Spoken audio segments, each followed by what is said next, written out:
જય શ્રી કૃષ્ણ. આપણે હું બનાવું ભીંડાની કઢી, હાવ ભેગા બેસીને ખાઈ. હું તમને શીખવાડીશ આ ભીંડાની કઢી. ભીંડાનું શાક પાટિયામાં કરો તો બહુ મીઠું થાય. હું 80 વર્ષથી કરું છું. મારા છોકરાના છોકરા, એના છોકરા, ત્રીજી પેઢી છે. અને હું તેદુની કઢી બનાવું છું, છોકરા ખાય છે. માં તમે કઢી બનાવજો કશે, કોઈ બીજું નહીં. ભીંડાની શીંગું સુધારશું આપણે. શીંગું સુધારાઈ જાય. હવે આપણે મસાલાની તૈયારી કરવી. આપણે હવે લસણ ખાંડી લેવી. લસણ ખંડાઈ ગયું છે. હવે આપણે શેણાનો લોટ લેશું અને ધાણા જીરું લેશું. હવે હળદર ને મીઠું.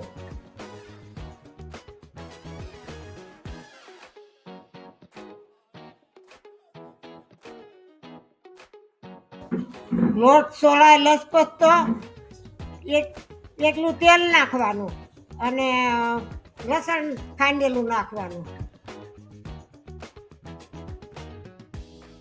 લાલ મરચાંનો પાવડર અને ગોળ.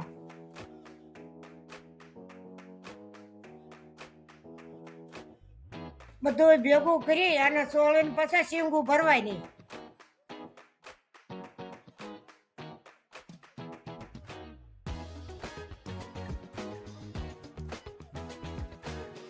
ભેગું કરી અને શીંગું ભરવાની.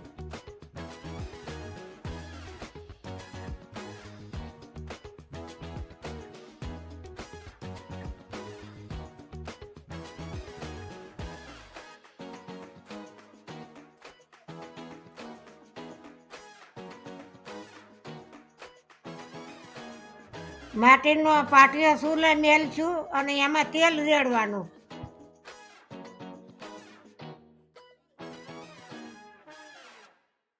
શીંગું તેલમાં નાખીને હળવા દેવાની.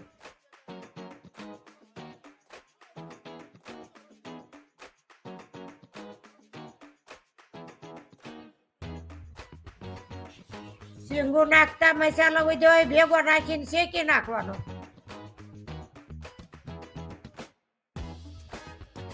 સારી હળી જાય ને એટલે પછી સાસ નાખવાની. પછી હલાવવાની કઢી. હવે સાસ ખાટી હોય ને તો થોડું પાણી રેડવાનું. હવે થોડુંક મીઠું અને ગોળ નાખવાનો.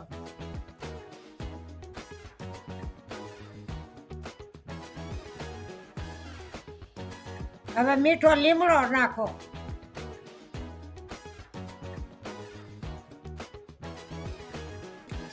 પછી હળવા દેવાની.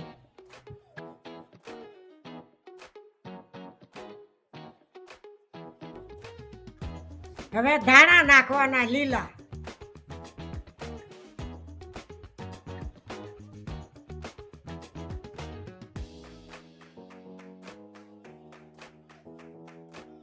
હવે આપણી કઢી તૈયાર થઈ ગઈ. આ અમારી બાની રેસીપી ગમી હોય તો લાઈક, શેર, સબસ્ક્રાઇબ અને કમેન્ટ કરજો.